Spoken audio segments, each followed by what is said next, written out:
Lorsque j'ai lancé cette chaîne YouTube, je suis devenu obsessionnel à propos de son succès.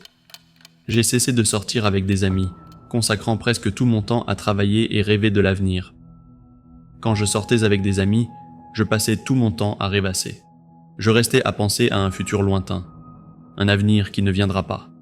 Ne vous méprenez pas, objectivement, cette chaîne est un succès et vous tous qui choisissez de regarder ces vidéos avez littéralement changé ma vie.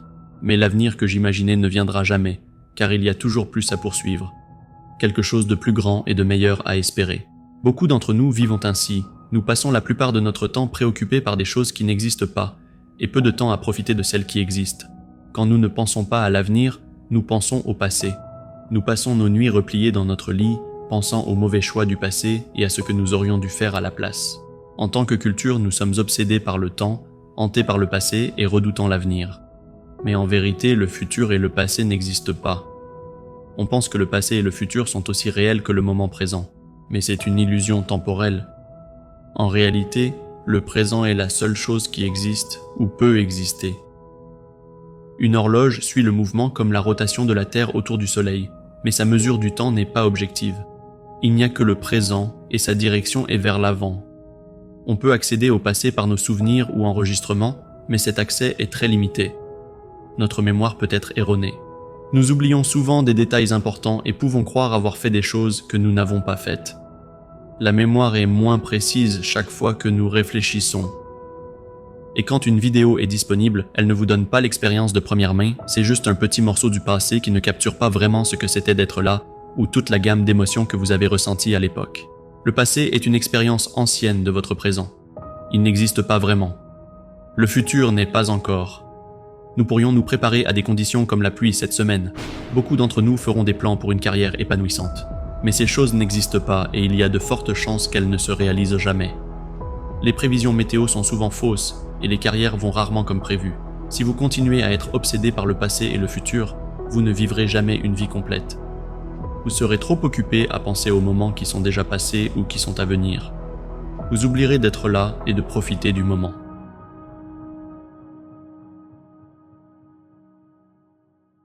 Les animaux vivent surtout dans le présent. Les humains se souviennent bien. Nous combinons le temps ensemble, cela peut être utile pour survivre. Notre espèce pense à l'avenir et nous nous y préparons au quotidien.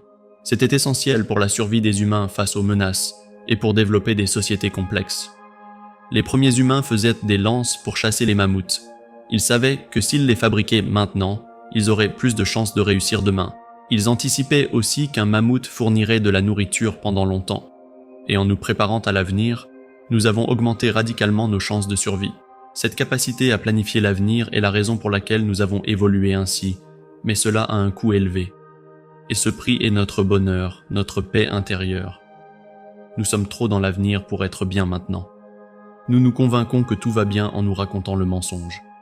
Alan Watts, un philosophe britannique, dit que cette illusion est que nous pensons être heureux dans un futur rêvé. Mais il n'arrive jamais. Lorsque cet avenir arrive, selon notre définition actuelle du temps, nous serons piégés à imaginer un autre futur. Nous penserons à l'avenir jusqu'à ce que nos corps s'arrêtent. C'est comme un âne qui poursuit une carotte au bout d'un fil. Nous ne pourrons jamais atteindre notre repas et notre faim persistera. Pour un observateur, l'âne est stupide, mais de notre point de vue, nous sommes persuadés de l'illusion. Nous ne voyons ni le fil ni le bâton, juste la carotte et la promesse qu'elle porte. Beaucoup d'entre nous espèrent un futur où nous serons heureux et en bonne santé. Nous sommes tellement obsédés par ce que pourrait être notre avenir financier que nous ne réalisons pas que nous devons travailler dans le présent pour créer cet avenir. Nos mémoires influencent nos vies et nous prenons des décisions sur le présent et l'avenir selon notre passé. Avec notre mémoire, nous restreignons les options du présent. Nous pensons que nous ne pouvons pas faire quelque chose parce que nous n'avons pas pu le faire avant. Nous fuyons certains lieux et activités parce que nous avons eu de mauvaises expériences dans le passé.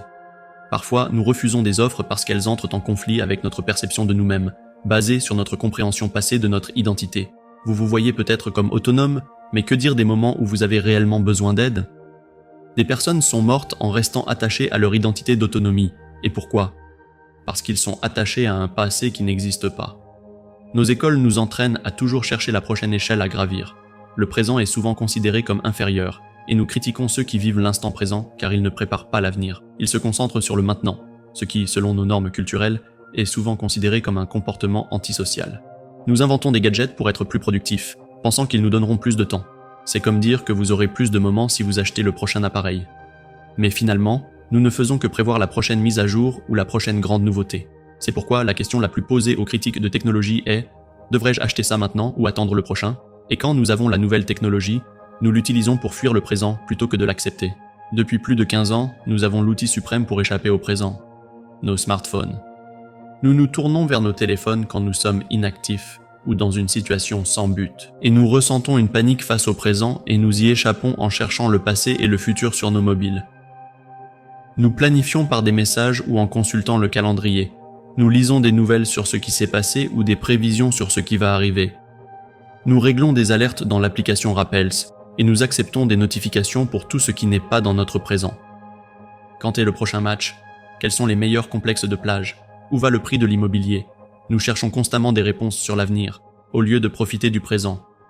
Sur les réseaux sociaux, nous voyons des images de la vie des autres et nous nous projetons dans un futur de vacances. Comme nos amis sur les réseaux sociaux, où nous réfléchissons au voyage passé et, avec regret, nous souhaitons avoir agi différemment. Il n'est pas facile de vivre dans le présent. Rester immobile nous rend anxieux comme un mécanisme de survie. Préparer l'avenir et l'anxiété sont intrinsèquement liés. Nous ne préparons pas l'avenir quand nous sommes dans le présent. C'est un peu comme fermer les yeux en conduisant. Vous ne regardez pas devant vous pour éviter un accident. Mais nous avons évolué au-delà du point où la survie doit occuper nos esprits. Toujours au moins. En fait, de nombreux emplois ne sont liés à la survie que parce qu'ils nous permettent de gagner de l'argent pour acheter de la nourriture et un logement. Nous avons du temps libre en dehors de nos tâches. Au moins, nous devrions profiter de notre temps libre en vivant pleinement. Nos smartphones ouvrent une voie pour remplir ce temps avec des projets futurs. Beaucoup d'entre nous préparent leur prochaine journée de travail ou répondent à des emails sur le passé. Nous ignorons les gens autour de nous et nous nous éloignons d'eux. Les relations sont toutes une question de présent, et un signe que ça ne va pas bien est si un ou les deux partenaires ne sont pas vraiment présents. Plus nous tentons d'échapper au présent, plus nous négligeons nos relations. Et de manière ironique, beaucoup de nos plans sont destinés à renforcer nos relations. Nous épargnons pour la retraite et les vacances. Autrement dit, nous préparons un temps où nous pourrons être dans le moment. Mais quand ce moment arrive, nous serons pris à penser à un autre futur au lieu de savourer celui-ci. Évidemment, les enjeux mondiaux rendent la vie dans le moment particulièrement difficile. Le climat change à cause des émissions de gaz à effet de serre dues aux activités humaines, une menace pour notre survie. Nous devons agir pour prévenir les catastrophes futures, mais nous ne devrions pas laisser cela nous voler le présent. Sinon, nous ne ferons que protéger un futur que nous ne vivrons même pas. Alan Watts était un étudiant de la philosophie asiatique. Il a étudié le bouddhisme, le zen, le taoïsme, l'hindouisme et d'autres. Et de ses études, il a appris l'importance d'être présent et des moyens de vivre dans l'instant. Distiller ces concepts religieux l'a rendu très populaire en Occident.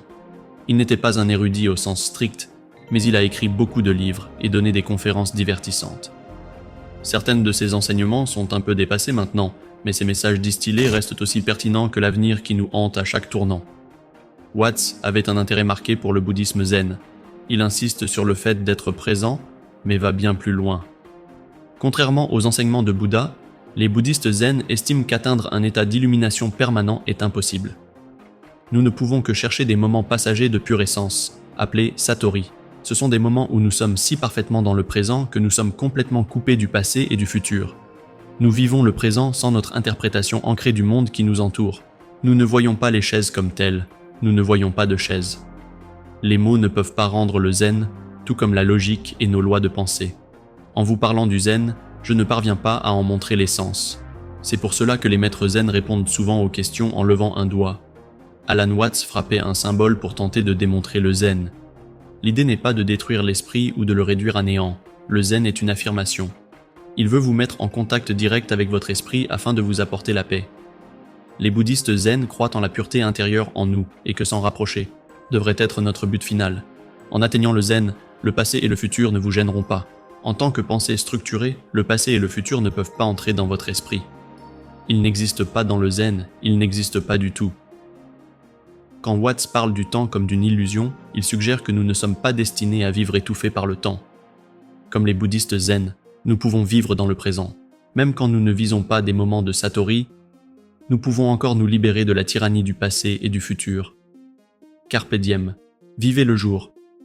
Pour mieux comprendre comment vivre dans le présent, regardez cette vidéo sur l'hédonisme.